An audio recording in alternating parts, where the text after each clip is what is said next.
ada saya terlihat terpampang kesepakatan kelas, tapi saya menginginkan secara keseluruhan semua pada rombongan kelas itu ada tercantum kesepakatan kelas.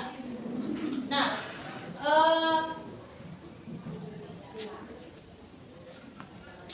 di sini perlu saya sampaikan bahwa budaya positif itu di mana pada kesepakatan kelas di sini saya implementasikan, di sini saya sampaikan ini dapat menumbuhkan karakter. Ketika pembiasaan itu dilakukan, maka dapat menumbuhkan karakter. Karena dengan keterbiasaannya anak-anak apa yang disepakati di dalam kelas itu, maka akan menumbuhkan karakter. Dan terkait juga dengan visi sekolah kita ini, bagaimana supaya budaya-budaya itu bisa tersalurkan di lingkungan sekolah kita ini. Nah, baik, perlu saya jelaskan bahwa pentingnya kesepakatan kelas itu ini bisa dijadikan sebagai senjata atau fondasi untuk bagaimana tujuan sekolah kita itu. Kemudian di saat ada kasus atau pelanggaran, tentunya ini juga menjadi senjata kepada anak-anak kita ketika melakukan pelanggaran, bahwa ini ingat dengan adanya kesepakatan kelas seperti itu, sehingga saya mengangkat bahwa budaya positif itu adalah kesepakatan kelas. Nah, di sini tentu barangkali bertanya, kenapa apa sih perbedaan kesepakatan kelas dan keyakinan kelas? Nah, kalau keyakinan kelas kalau kesepakatan kelas itu disusun dan dikembangkan bersama-sama antara guru dan murid. Sementara itu kesepakatan kelas menuntun nilai-nilai positif yang berujung nanti pada keyakinan kelas. Nah, di mana keyakinan kelas itu merupakan kesepakatan kelas yang diyakini bersama oleh guru dan murid selama proses pembelajaran. Selanjutnya, sini muncullah pertanyaan, mengapa kita memiliki peraturan tentang penggunaan helm pada saat mengendarai kendaraan roda 2? Nah, tentu jawabannya mungkin adalah keselamatan. Selanjutnya, pertanyaan kedua, mengapa kita memiliki peraturan tentang penggunaan masker dan mencuci tangan setiap saat? Ya, pasti jawabannya juga adalah kesehatan dan keselamatan. Nah, disinilah terbentuk namanya keyakinan, bukan ya, terbentuk keyakinan bahwa betul-betul bahwa ketika kita tidak menggunakan helm berarti itu menjamin keselamatan. Seperti itu. Itulah sehingga muncullah namanya keyakinan kelas. Jadi keyakinan itu secara tersirat. Jadi ini pernyataan yang saya munculkan di sini adalah pernyataan secara umum, pernyataan universal yang sering kita jumpai di tempat-tempat umum, misalnya jalan raya atau mungkin yang jelasnya di tempat-tempat keramaian seperti itu. Nah di sini, nilai-nilai kebajikan yang biasanya menekankan keyakinan seseorang sehingga lebih memotivasi seseorang dari dalam, sehingga seseorang lebih tergerak dan bersemangat untuk menjalankan keyakinannya. Nah, daripada hanya sekedar mengikuti serangkaian peraturan tertulis tanpa makna. Nah, demikian halnya dengan murid-murid kita seperti itu. Jadi biasanya itu peraturan itu hanya menganggap sebagai anggaplah sebagai hanya perhiasan saja. Nah, tapi karena terbentuknya dengan keyakinan, maka seperti itulah maka muncullah dengan adanya nilai kebajikan. Kemudian yang kedua, seseorang itu lebih tergerak dan bersemangat untuk menjalankan keyakinannya daripada hanya sekedar mengikuti serangkaian peraturan tertulis. Begitupun murid-murid kita. Nah, mereka perlu mendengarkan dan memahami arti sesungguhnya tentang peraturan-peraturan yang diberikan. Apa sih nilai kebajikan di balik peraturan tersebut? Apa tujuan utamanya dan menjadi tidak tertarik sehingga takut hanya sekedar mengikuti serangkaian peraturan yang mengatur mereka tanpa memahami tujuan dunianya. Seperti itu. Nah, selanjutnya. Nah, pembentukan keyakinan sekolah atau kelas. Keyakinan kelas ini bersifat lebih abstrak daripada peraturan yang lebih rinci dan konkret. Maksudnya di sini keyakinan kelas bersifat lebih abstrak itu tidak dimunculkan secara tersirat. Nah, seperti tadi itu yang mengapa kita memakai helm, ya? Tentunya jawabannya adalah keselamatan. Nah, disitulah terbentuk namanya adanya keyakinan, meyakinkan bahwa betul-betul ketika kita memakai helm berarti ya itu menjamin keselamatan, menuju kepada manfaatnya. Ya, kepada manfaatnya. Nah, keyakinan kelas ini berupa pernyataan-pernyataan universal. Ya, seperti yang saya katakan bahwa pernyataan-pernyataan secara umum.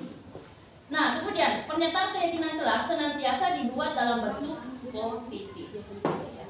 Artinya di sini ya carilah kalimat-kalimat yang berbentuk positif. Jangan menggunakan dilarang, jangan, ya.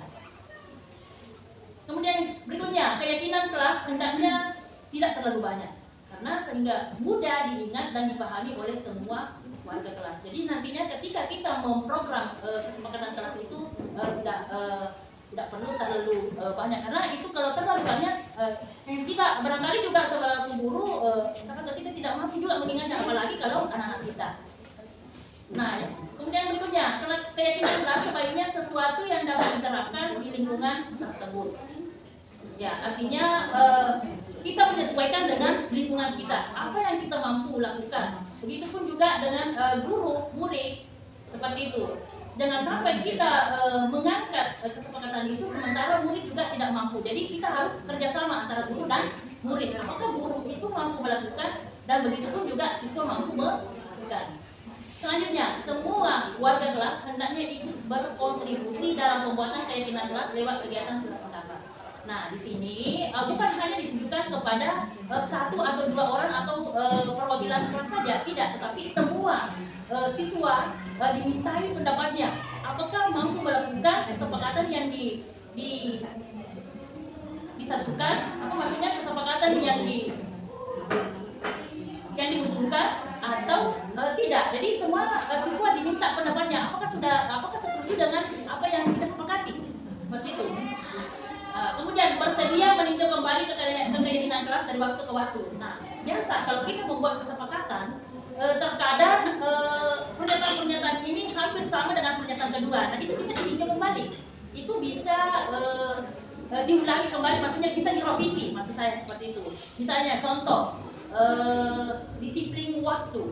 Nah, kalau misalnya mengumpulkan tugas tepat waktu, saya kira itu sudah bagian daripada disiplin waktu. Seperti itu. Jadi tidak perlu terlalu banyak dengan makna yang sama, cukup satu saja. Nah, disitulah muncul keyakinan yang kita bahwa oh ini kita harus disiplin.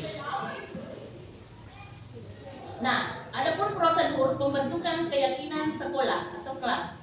Nah, di sini kita mempersilahkan warga sekolah atau murid-murid untuk bertukar pendapat tentang peraturan yang telah disepakati di sekolah. Seperti tadi yang saya katakan, diberi kesempatan kepada siswa usulkan kira-kira apa yang mau disepakati pada kesepakatan kelas ini.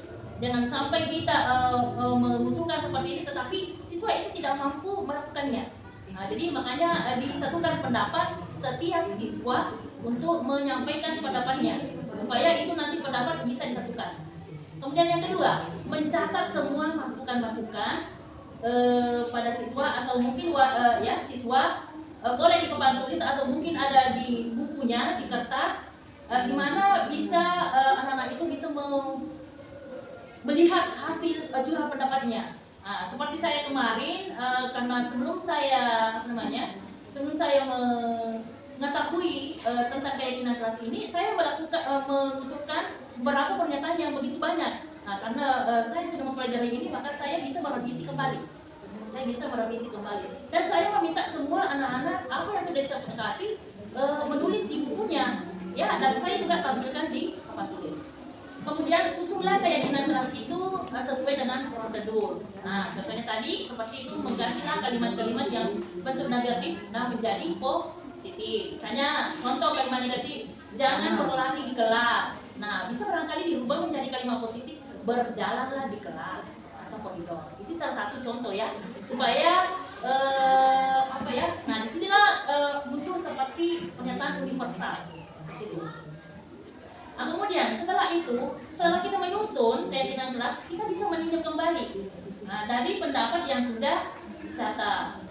Nah, disitulah setelah kita menulis pendapat-pendapat, nah ini ada salah satu contoh. Misalnya, berjalan di kelas, dengarkan guru, datanglah tepat waktu, itu berada di bawah satu payung. Artinya satu rangkaian, satu komplit. Maka itu masuk pada keyakinan untuk saling menghormati, dengan nilai kebajikannya adalah formal. Seperti itu.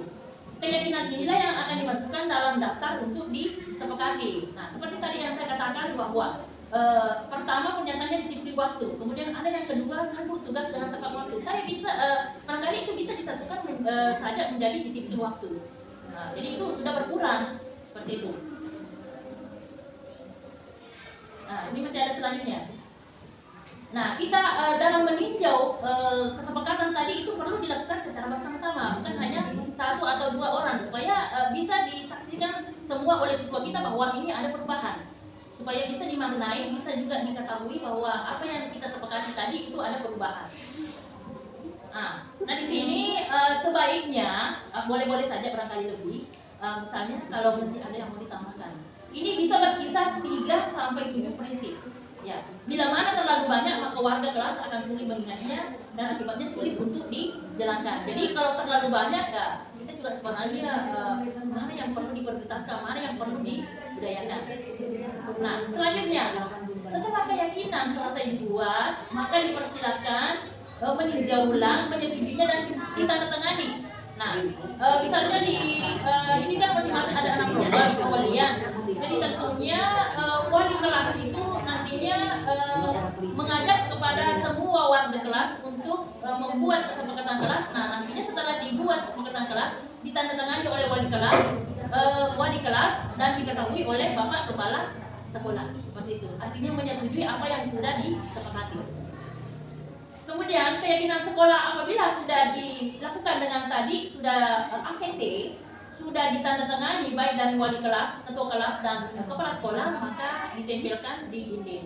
Nah, mengingat karena kelas kita ini rencana nanti direnovasi, kira-kira nanti bulan 4, barangkali ya janganlah itu dibuat secara permanen karena ujungnya nanti akan dibongkar semua. Tetapi untuk bagi kelas yang bagus ya barangkali bisa dibuat secara permanen.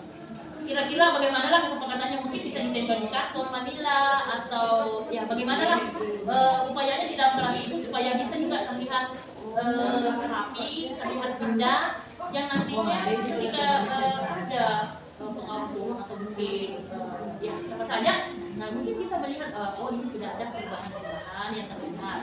Karena bukan hanya saja kita mengatakan bahwa sebenarnya kita sudah melakukan dengan aura daripada kurikulum merdeka, tetapi sudah sebenarnya ada pembuktian, bukan hanya sekedar mengatakan bahwa kita sudah melakukan, tapi karena dengan adanya kelengkapan dari kesepakatan kelas ini, berarti ini sudah membuktikan bahwa kita sudah melakukan.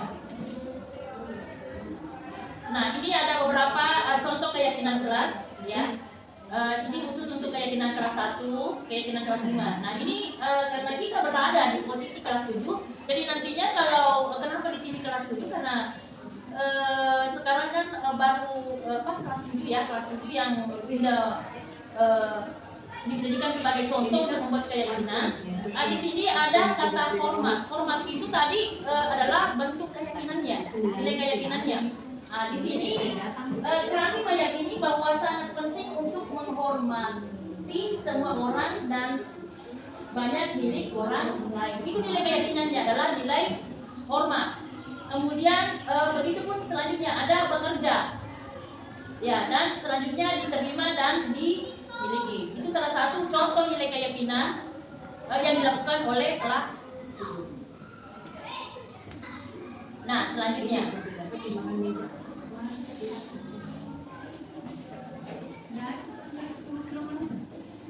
nah, di sini contoh, misalnya ada peraturan yang kita buat. Misalnya, kembalikan barang ke tempatnya. Tentu nilai kebajikan, kira-kira nilai kebajikan apa yang dituju di situ? Kira-kira apa? Jujur ya? Nanti jujur jawab. Ya, kembalikan pada tempatnya dapat tanggung jawab. Nah, dilarang mengganggu orang lain. Itu contoh-contoh peraturan ya, misalnya hadir di sekolah 15 menit sebelum pembelajaran dimulai. Nah, itu bisa kebagiannya disiplin. Ya. Kenapa enggak anak-anak kata dilarang? Ya. Nah, ini kan ini disuruh ini ya nanti direvisi. Kan ada revisi. Nah, dan ini kan contoh kalimat negatif. Ya nantinya kalau ketika kita membuat seperti itu maka kita berubah menjadi kalimat positif. Seperti itu. Nah, ini ada berapa kalimat-kalimat negatif ya? Dilarang melakukan kekerasan, dalam narkoba, dalam merokok. Kan pernyataan-pernyataan universal ya, artinya pernyataan yang berlaku secara umum. Nah, bagaimana cara mengukur kegiatan pendalaman keyakinan kelas? Seperti ini, cara mengukur ya. Nah, ini tadi katakanlah tadi yang sudah dibentuk peraturan-peraturan adalah format.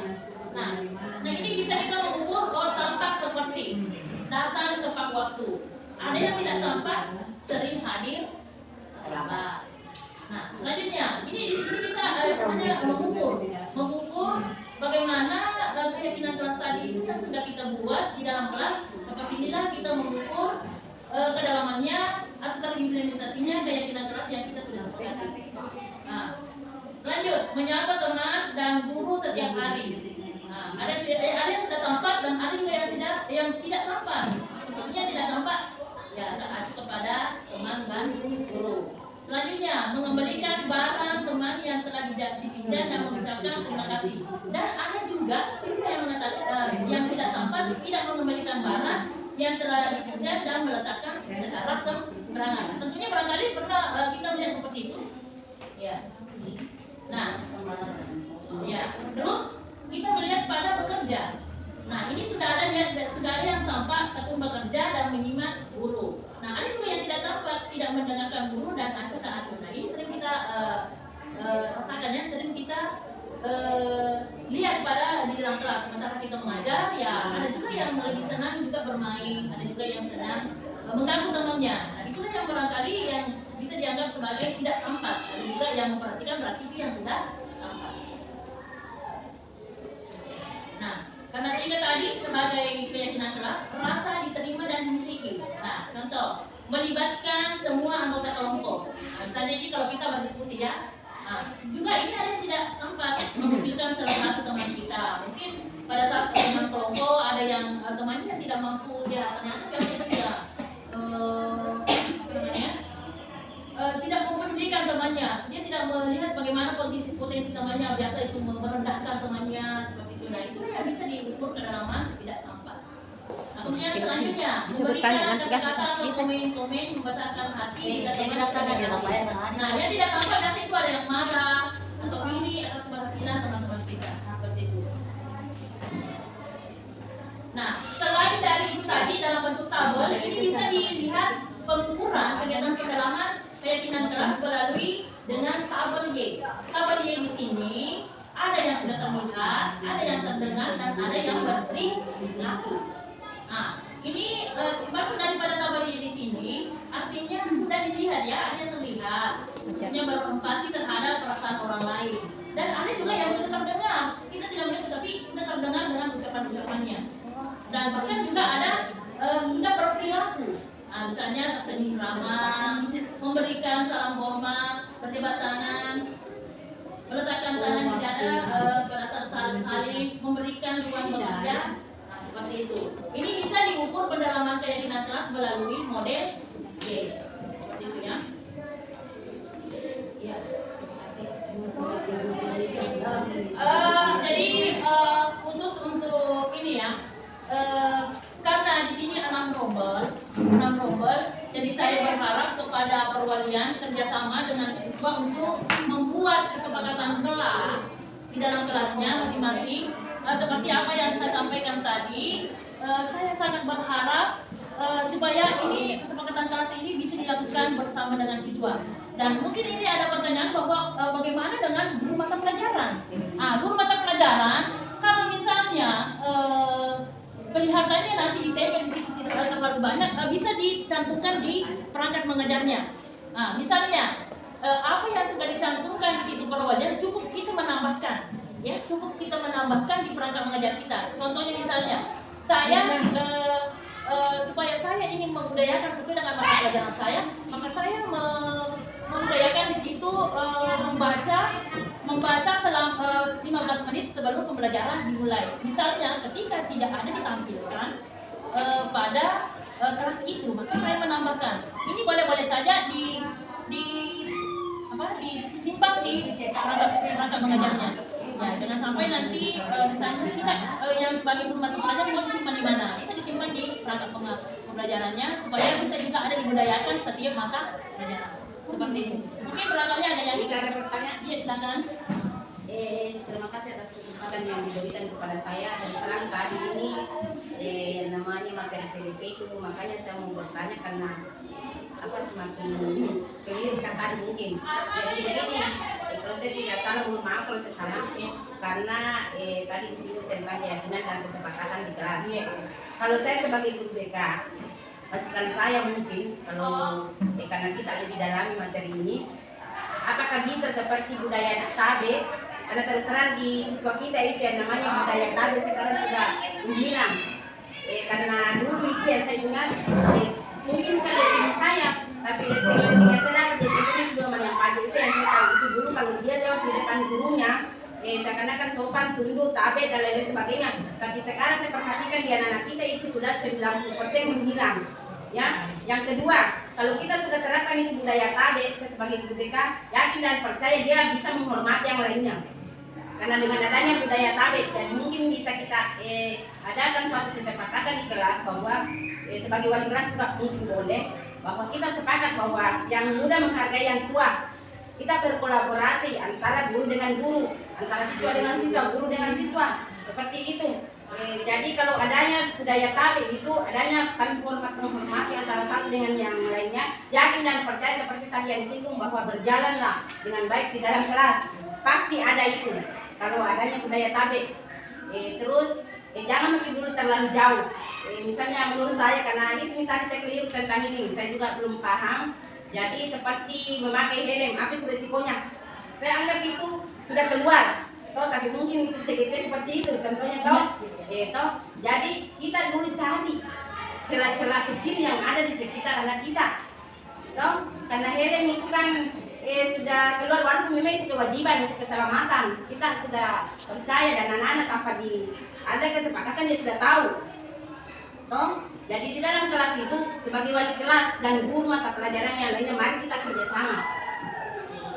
Budayakan itu kembali tabe, dan itu misalnya kayak pada saat mengajar kadang kita itu saya sebagai guru BK entahlah yang lainnya, kadang kita setengah mati di atas menerangkan sudah tempuh beberapa cara, kadang dibagi kelompok apa dan lain-lain sebagainya, tapi seakan-akan ada beberapa orang yang tidak menghargai gurunya lah menurut saya. Karena kenapa saya katakan seperti itu? Karena kadang itu kita bicara, dia juga bicara dengan materi yang lain, bukan materi yang apa yang kita bawakan. Seandainya dia berdiskusi dengan temannya dengan materi apa yang kita bawakan di atas, dan dia juga masuk ke materi itu, berarti kita buat sebagai gurunya yang mengajar pada saat itu. Tapi mungkin bukan saja saya yang sering dapatkan seperti itu. Jadi muncul beberapa pertanyaan dalam benak saya, apakah cara saya menyampaikan materi ini anakku tidak terima. Jadi kita juga perlu tahu metode apa yang dipakaikan sehingga ini bisa direkrut kembali, karena tidak semuanya. Kadang juga anak-anak misalnya yakin bahwa di kelas itu dia termasuk peringkat 1, 2, 3 toh, tapi tidak menutup kemungkinan pada saat kita menyampaikan contohnya PKH. Toh, saya mengajarkan PKH. Pada saat saya menyampaikan PKH, ada di situ rankingnya yang seakan-akan cuek dengan materi itu. Jadi, guru rasa kalau adanya kolaborasi antara guru dengan siswa, antara siswa dengan guru, siswa dengan siswa, tidak akan terjadi seperti ini. Jadi mohon penjelasannya. Terima kasih. Assalamualaikum warahmatullahi wabarakatuh. Waalaikumsalam warahmatullahi wabarakatuh. Terima kasih atas pertanyaan yang disampaikan oleh Ibu ya. Sangat inspiratif. Ini pertanyaannya ya. Tadi yang terkait dengan budaya tabik. Kemudian itu kan bagian juga merupakan budaya positif. Nah, kebetulan yang saya angkat di sini adalah budaya positif kesepakatan kelas. Nah, di sini bisa direkrut ya budaya tabik dalam rangkaian kesepakatan kelas. Nah, ini bisa direkrut di situ, itu bisa diusulkan supaya budaya tabik itu bisa menjadi kebiasaan. Nah, jadi melalui pada kesepakatan kelas ini itu bisa barangkali diusulkan dengan budaya tabik dengan nilai keyakinannya adalah saling menghargai atau sopan santun. Seperti itu barangkali Bu Haji. Jadi karena saya tidak mengangkat di sini, melalui pada kesepakatan kelas ini itu bisa diberikan pernyataan seperti itu supaya nantinya bisa dibudayakan apa yang kita sudah sepakati. Kalau memang misalnya setiap kelas itu diusulkan untuk melakukan budaya itu dengan menampilkan pernyataan seperti itu, apa salahnya? Itu bisa melalui kesepakatan kelas itu bisa dibudayakan. Ya, tapi begini, misalnya kelas saya sebagai wali kelas 8A, kesepakatan dengan anak wali itu seperti itu tadi budaya tabik. Jadi tidak, maksudnya kelas 8B bisa lain, begitu. Bisa tergantung dari kesepakatannya. Ya. Ya, siapa tahu nanti dia mengangkat yang mengangkat dengan apa yang tidak mampu melakukan. Jadi kita harus ada kolaborasi seperti itu. Jadi lanjut sebentar, sedikit lagi lagi. Tidak apa-apa. Kalau misalnya kita sudah sepakati, datang 15 menit sebelum pelajaran dimulai, tapi anak itu tidak mengindahkan, sering terjadi lagi pada saat mata pelajaran, misalnya suatu mata pelajaran yang dia benci. Toh kebetulan jam itu adalah jam pertama, sering terlambat. Apakah di CDP itu ada solusi atau bentuk hukuman ataukah apa namanya seperti itu? Iya. Ini ya, kalau di ini yang saya pelajari itu seperti ini berikan restitusi ya. Itu restitusi yang dimaksud di sini adalah bagaimana kita bisa menstabilkan identitas. Menstabilkan identitas misalnya tadi anak itu melakukan kesalahan berbulan-bulan, melakukan otomatis selalu terlambat. Nah, bagaimana bisa kita bertindak sebagai manajer pimpinan? Artinya di sini mengontrol siswa itu, menyampaikan kepada siswa itu bahwa apa yang kamu lakukan ini sebenarnya kita tidak menekankan bahwa perbuatan ini salah, tetapi bagaimana menstabilkan identitas itu supaya anak itu bisa legowo dengan perasaannya bahwa betul ini yang kita lakukan sebenarnya kita tidak mengatakan salah. Jadi bagaimana kita bisa menstabilkan identitasnya dan memberikan keyakinan. Nah, justru itulah tadi bahwa tujuan daripada kesepakatan kelas ini. Nah, kita bisa menjadikan sebagai senjata bahwa masih ingatkah dengan kesepakatan kelas? Nah, ini bisa dijadikan sebagai senjata karena adanya kesepakatan kelas. Karena kalau biasanya itu peraturan dia hanya menganggap remeh saja, itu hanya hiasan saja, tapi karena adanya kesepakatan kelas yang sudah tertempel di sini berarti meyakinkan bahwa betul-betul ini harus kita lakukan. Kita tidak boleh melanggar. Maka kita memberikan restitusi. Ya, dengan menstabilkan identitas, memberikan keyakinan bahwa siswa itu ini dengan pentingnya namanya kesepakatan. Seperti itu. Ya, terima kasih. Kapan itu kesepakatan kelas kita buat? Ya, sekarang sudah boleh sudah boleh konsultasi dengan perwaliannya. Kira-kira pernyataan-pernyataan apa yang ingin diusulkan? Maksud saya apa waktunya, apakah pada awal tahun pelajaran atau setiap semester atau setiap masih belajar?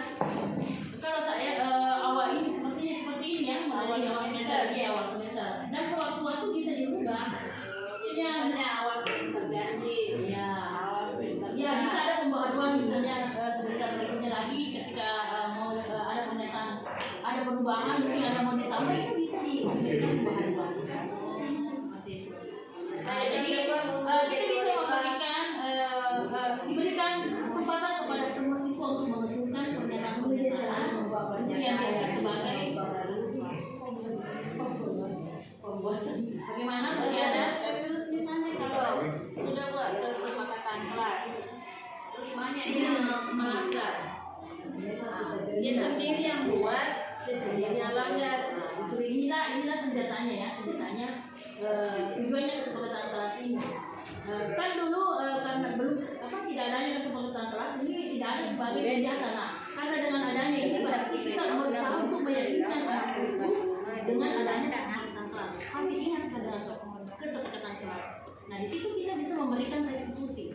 Kalau kamu masih ingat kesepakatan kelas itu, kira-kira apa tindakan kamu?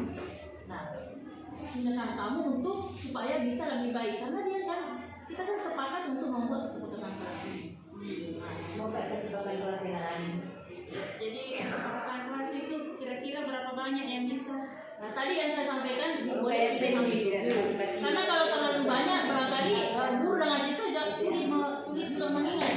Nah, jadi dia sampai Ya, boleh seperti itu. Artinya mudah diingat.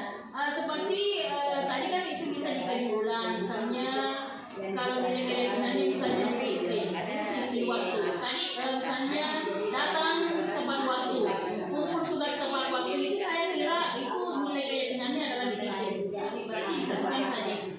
berarti ada kan di situ contoh-contoh kesepakatan kelas yang bisa